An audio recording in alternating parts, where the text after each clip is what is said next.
नमस्कार दोस्तों, ईश्वर सदैव आपका भला करे और आपकी झोलियाँ ईश्वर के आशीर्वाद से हमेशा भरी रहे। तो दोस्तों, आज बात करेंगे हरितालिका तीज व्रत कथा के बारे में, जो कि 21 अगस्त को है। बहुत ही विशेष व्रत होता है। महिलाएं पूरे दिन और रात निराजल निराहार व्रत रखती हैं और इस व्रत का बहुत ही प्राचीन काल से महत्व है। माना जाता है कि माता पार्वती ने शिव जी के लिए व्रत किया था और उसी व्रत के प्रभाव से उन्हें भगवान शिव की प्राप्ति हुई थी। तो आज इस वीडियो में ये जानेंगे कि क्या क्या पूजन विधि है और इस महान व्रत की क्या महान कथा है। तो हमारे साथ अंत तक जुड़े रहें और सबसे पहले बोले माता पार्वती की जय, भोलेनाथ की जय। हरतालिका व्रत धारण करने वाली जो स्त्रियां होती हैं वो भादो महीने की शुक्ल पक्ष तृतीया के दिन ब्राह्म मुहूर्त में जागें। कोशिश करें जितनी हो सके जल्दी जाग जाएं। कम से कम सूर्योदय के पूर्व जागें तो बहुत ही अच्छा होता है। नित्य कर्मों से निवृत्त होकर उसके पश्चात तिल तथा आंवले के चूर्णे के साथ स्नान करें। फिर पवित्र स्थान में आटे से चौक पूर कर केले का मंडप बनाकर शिव पार्वती की पार्थिव प्रतिमा अर्थात मिट्टी की मूर्ति बनाकर स्थापित करें। तत्पश्चात नवीन वस्त्र धारण करके आसन पे पूर्व दिशा की ओर मुख करके बैठें। फिर उच्चारण करने के लिए हाथ में थोड़ा सा जल लेकर संकल्प लें कि मैं आज तीज के दिन शिव पार्वती जी का पूजन करूंगी। इसके अनंतर श्री गणेशाय नमः या ओम गणेशाय नमः का उच्चारण करते हुए गणेश जी का पूजन करें। कलश जिसको आप स्थापित करेंगी उसकी पूजा करें और आप उस समय यह मंत्र बोल सकती हैं, कलशाभ्यो नमः। इस मंत्र के साथ अब वरुण इत्यादि देव जो कि जल के देवता हैं उनका आवाहन करके कलश का पूजन करें। इसके बाद भगवान शिव जी को चंदन इत्यादि अर्पित करें। इसके अलावा आप घंटी ज़रूर बजाएं। माना जाता है कि घंटी की जो आवाज़ होती है उससे बहुत सारे जो रोग कीटाणु जीवाणु हैं वो भी नष्ट होते हैं और नकारात्मक ऊर्जाएं भी दूर होती हैं और देवताओं का शुभ आगमन होता है। इसके अलावा दीप प्रज्वलित करें। हाथ में जल लेकर पूजन सामग्री तथा सबके ऊपर इसे छिड़कें और इसके अलावा नवग्रहों का आवाहन करें। इसके अलावा आप गंगा जल से आचमन करें। भगवान शिव और पार्वती जी को थोड़े से गंगा जल, थोड़ा सा दूध, थोड़ा सा शहद, थोड़ा सा दही और थोड़ा सा घी लेकर उनको स्नान कराएं। फिर शुद्ध जल से उनको स्नान कराएं और उसके बाद हर एक वस्तु जो भी आपने भगवान को चढ़ाने के लिए रखी है वो भगवान शिव को अर्पित करें और बोलें ओम नमः शिवाय।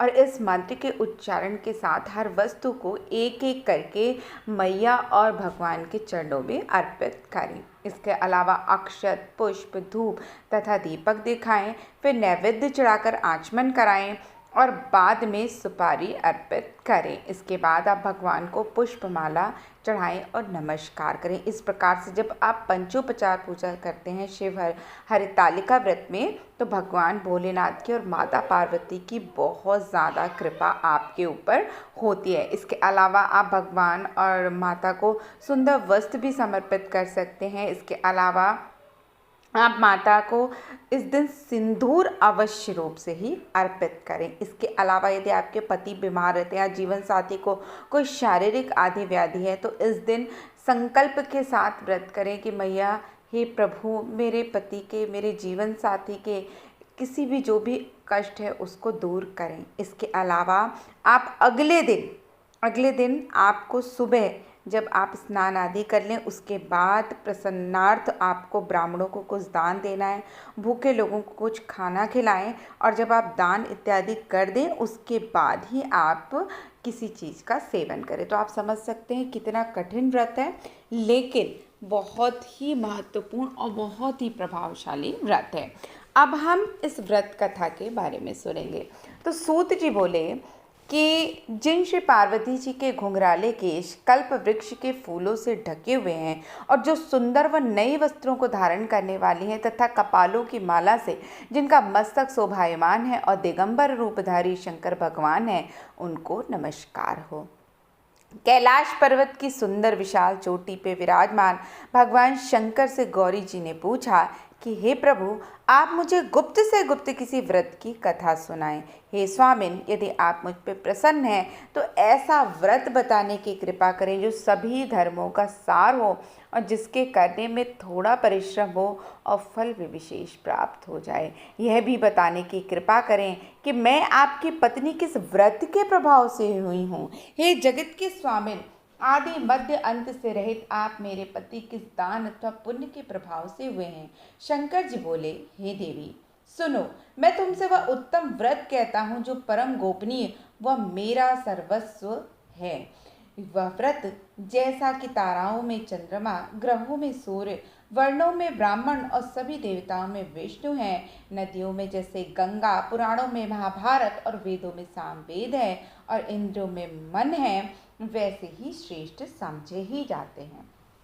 वैसे ही पुराण व वेदों का सर्वस्व इस व्रत को शास्त्रों में कहा है, उसे एकाग्र मन से श्रवण करो। उसी व्रत के प्रभाव से ही तुमने मेरा अर्धासन प्राप्त किया। तुम मेरी परम प्रिया हो, इसी कारण यह सारा व्रत मैं तुम्हें सुनाता हूँ। भादों का महीना हो, शुक्ल पक्ष की तृतीया तिथि हो, हस्त नक्षत्र हो, उसी दिन इस व्रत के अनुष्ठान से मनुष्यों के सभी पाप भस्मीभूत हो जाते हैं।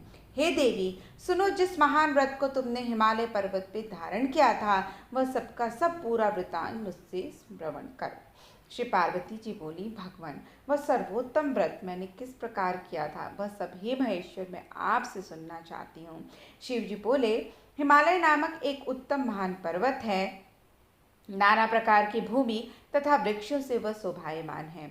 अनेक प्रकार के पक्षी तथा अपनी मधुर बोलियों से उसे शोभायमान कर रहे हैं एवं चित्र विचित्र मृगादि पशु वहाँ विचरण करते हैं।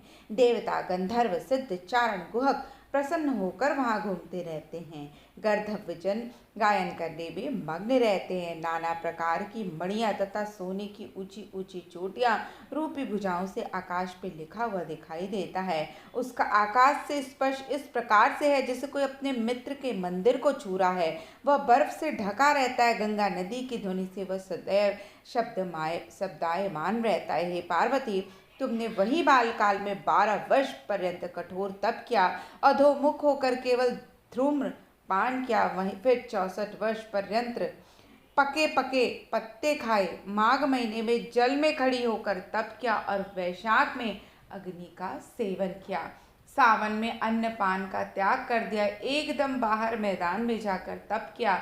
तुम्हारे पिता तुम्हारे इस प्रकार को कष्टों में देखकर घोर चिंता से व्याकुल हो गए। उन्होंने विचार किया कि यह कन्या किसको दी जाए। उस समय ब्रह्मा जी के पुत्र परम धर्मात्मा श्रेष्ठ मुनि श्री नारद जी तुम्हें देखने के लिए वहां आ गए। उन्हें अर्घ आसन देकर हिमाचल ने उनसे कहा कि हे श्रेष्ठ मुनि, आपका आना शुभ हो। बड़े भाग्य से ही आप जैसे ऋषियों का आगमन होता है। कहिए, आपका शुभागमन किस कारण से हुआ है। नारद जी बोले, हे पर्वतराज सुनिए, मुझे स्वयं भगवान विष्णु ने आपके पास भेजा है। आपकी यह कन्या रत्न है, किसी योग्य व्यक्ति को समर्पण करना ही उत्तम है। संसार में ब्रह्मा, इंद्र, शंकर इत्यादि देवताओं में वसुदेव श्रेष्ठ माने जाते हैं, उन्हें ही अपनी कन्या देना उत्तम है। मेरी तो यही सम्मति है। हिमालय बोले, देवादिदेव वासुदेव यदि स्वयं ही जब कन्या के लिए प्रार्थना कर रहे हैं और आपके आगमन का भी यही प्रयोजन है तो अपनी कन्या उन्हें मैं दे दूंगा। यह सुनकर नारद जी वहां से अंतर्ध्यान होकर शंख चक्र गदा पद्मधारी श्री विष्णु जी के पास पहुँचे।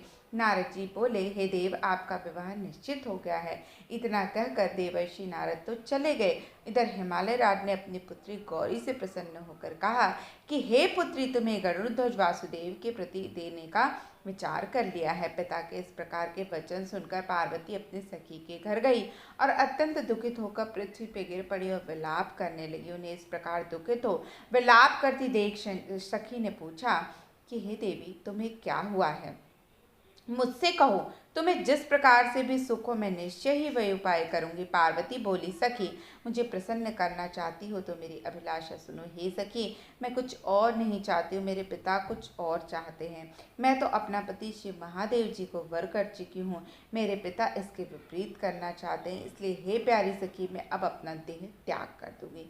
तब पार्वती जी के ऐसे वचन सुनकर सखी ने कहा, पार्वती, तुम घबराओ नहीं, हम दोनों यहाँ से निकलकर ऐसे वन में पहुँच जाएंगी जिसे तुम्हारे पिता जान पहचान भी नहीं सकेंगे। इस प्रकार आपस में राय करके श्री पार्वती जी को वह घोर वन में ले गई। तब पिता हिमालय राज ने अपनी पुत्री को घर में न देखकर इधर उधर खोज लिया, इधर घर घर ढूंढा, किंतु वह फिर भी ना मिली। इसके बाद आपस में विचार करने लगे कि मेरी पुत्री को देव दानव किन्नरों में से कौन ले गया। मैंने तो नारद जी के सामने विष्णु भगवान को अपनी कन्या को देने की प्रतिज्ञा कर ली थी, अब मैं क्या करूं। इस प्रकार की चिंता से चिंतित होते होते वो मूर्छित होकर गिर पड़े। तब उनकी ऐसी अवस्था सुनकर हाहाकार करते हुए लोग हिमालय राज के पास पहुंचे और मूर्छा का कारण पूछने लगे। हिमालय बोले, किसी दुष्टात्मा ने मेरी कन्या का अपहरण कर लिया, अथवा किसी काल सर्प ने उसे काट लिया है, या सिंह व्याघ्र ने उसे मार डाला है। पता नहीं मेरी कन्या कहाँ चली गई, किस दुष्ट ने उसे हर लिया। ऐसे कहते कहते शोक से संतप्त होकर हिमालय राज वायु से कंपायमान महावृक्ष के समान कांपने लगे। तुम्हारे पिता से सिंह व्याघ्र भलूक आदि हिंसक पशुओं से भरे हुए एक वन से दूसरे वन में जाकर तुम्हें ढूंढने का बहुत बड़ा प्रयास किया। इधर अपनी सखियों के साथ एक घोर वन में तुम भी जा पहुंची। वहां एक सुंदर नदी बह रही थी, उसके तट पर बहुत बड़ी गुफा थी जिसे तुमने देखा। तब अपनी सखियों के साथ तुमने उस गुफा में प्रवेश किया। खाना पीना त्याग करके वहां तुमने मेरी पार्वती युक्त बालू का लिंग स्थापित किया। उस दिन भादो मास की तृतीया थी, साथ में हस्त नक्षत्र भी था। मेरी अर्चना तुमने बड़े प्रेम से आरंभ की, बाजों तथा गीतों के साथ रात को जागरण भी किया। इस प्रकार तुम्हारा परम श्रेष्ठ व्रत हुआ। उसी व्रत के प्रभाव से मेरा आसन हिल गया। तब मैं तत्काल ही प्रकट हो गया जहाँ तुम सखियों के साथ थी। मैंने दर्शन देके कहा कि हे वरानने वर मांगो। तब तुम बोली, हे देव महेश्वरी रे, आप मुझ पर प्रसन्न हो तो मेरे स्वामी बनिए। तब मैंने तथास्तु कहा, फिर वहाँ से अंतर्ध्यान होकर कैलाश पर पहुँचा। इधर जब प्रातः काल हुआ तब तुमने मेरी लिंग मूर्ति का नदी में विसर्जन किया। अपने सखियों के साथ वन में प्राप्त कंद मूल फल आदि से तुमने पारण किया। हे सुंदरी, उसी स्थान पे सखियों के साथ तुम सो गई। हिमालय राज तुम्हारे पिता भी उस घोर वन में आ पहुँचे। अपना खाना पीना त्याग कर वन में चारों ओर तुम्हें ढूंढने लगे। नदी के किनारे दो कन्याओं को सोता हुआ उन्होंने देख लिया और पहचान लिया। फिर तो तुम्हें उठाकर गोदी में लेकर मुझसे कहने लगे कि हे पुत्री, सिंह व्याघ्र आदि पशुओं से पूर्ण इस घोर वन में ये क्यों आई। तब श्री पार्वती जी बोली कि पिताजी सुनिए, आप मुझे विष्णु को देना चाहते थे, आपकी बात मुझे अच्छी नहीं लगी, इसलिए मैं वन में चली आई। यदि आप मेरा विवाह शंकर जी के साथ करेंगे तो ही मैं घर जाऊंगी, नहीं तो मैं यहीं रहने का निश्चय कर लिया है। तब तुम्हारे पिताजी ने कहा कि एवमस्तु मैं शंकर जी के साथ ही तुम्हारा विवाह करूंगा। उनके ऐसा कहने पर ही तब तुम मेरे घर आई। तुम्हारे पिताजी ने तब विधि से तुमको मुझे समर्पित कर दिए। हे पार्वती, उसी व्रत का प्रभाव है जिससे तुम्हारे सौभाग्य की वृद्धि हो गई। अभी तक किसी के सम्मुख मैंने इस व्रत राज का वर्णन नहीं किया। हे देवी, इस व्रत राज का नाम भी अब श्रवण कीजिए, क्योंकि तुम अपनी सखियों के साथ ही इस व्रत के प्रभाव से हरि गई। इस कारण इस व्रत का नाम हरितालिका हुआ। पार्वती जी बोली, हे प्रभु, आपने इसका नाम तो कहा, कृपा करके इसकी विधि भी कहिए।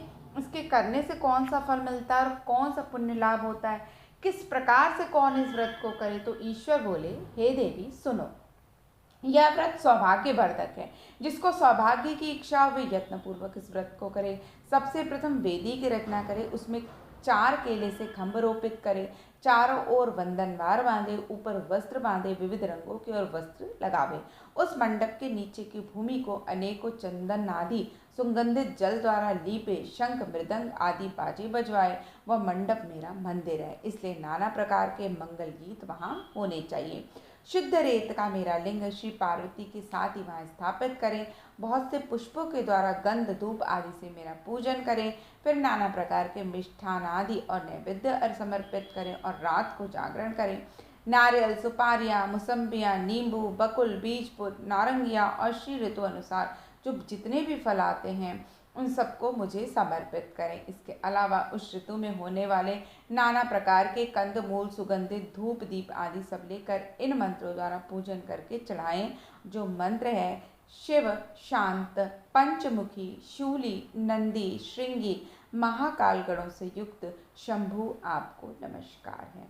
शिवा शिवप्रिया प्रकृति सृष्टि हेतु श्री पार्वती श्री सर्व मंगल रूपा शिव रूपा जगत रूपा आपको नमस्कार है।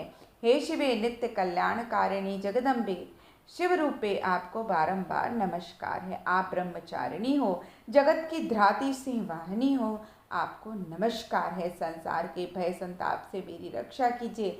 हे महेश्वरी पार्वती जी, जिस कामना से के लिए मैं आपकी पूजा कर रही हूँ, हमारी वह कामना पूर्ण करें। राज्य, सौभाग्य व संपत्ति प्रदान करें। शंकर जी बोले, हे देवी, जो इस प्रकार से प्रार्थना करता है वो आपकी और हमारी पूजा करता है और विधि पूर्वक कथा को श्रवण करता है, फिर बहुत सा अन्न दान करता है, यथाशक्ति वस्त्र इत्यादि गाय ब्राह्मणों को देता है, वह अन्य ब्राह्मणों को भी दक्षिणा देता है, स्त्रियों को अलंकार प्रदान करता है। हे देवी, जो स्त्री अपने पति के साथ भक्ति युक्त होकर चित्त से सर्वश्रेष्ठ कथा व्रत को सुनती है, उसके सभी पाप नष्ट हो जाते हैं। 7 जन्मों तक उसे राज्य की प्राप्ति होती है, सौभाग्य की वृद्धि होती है। और जो नारी भादों के शुक्ल पक्ष की तृतीया के दिन व्रत नहीं धारण करती, आहार कर लेती है, वह 7 जन्मों तक बंध्या रहती है। वह जन्म जन्म तक उसको जीवन साथी का बिछोह मिलता है। दरिद्रता पाकर अनेकों कष्ट उठाती है और उसे पुत्र शोक छोड़ता ही नहीं। और जो उपवास नहीं करती वह घोर नरक में पड़ती है। अन्न के आहार करने से उसे सूकरी का जन्म मिलता और फल खाने से बानरी होती है। जल पीने से जोंक बनती है और दुग्ध के आहार से सर्पिणी होती है। और जो मांसाहार करती है वो व्याघ्री होती है। दही खाने से बिल्ली होती है और मिठाई खा लेने पर चींटी होती है। सभी वस्तुएं खा लेने पे मक्खी हो जाती है और सो जाने पे अजगरी का जन्म पाती है। पति के साथ ठगी करने पर मुर्गी होती है। शिव जी बोले, इस कारण सभी स्त्रियों को प्रयत्न पूर्वक सदा यह व्रत करते रहना चाहिए। सोने, तांबे व बांस से बने तथा मिट्टी के पात्र में रखें, अन्न रखें, फिर फल, वस्त्र, दक्षिणा आदि यह सब श्रद्धा पूर्वक विद्वान श्रेष्ठ ब्राह्मण को दान करें।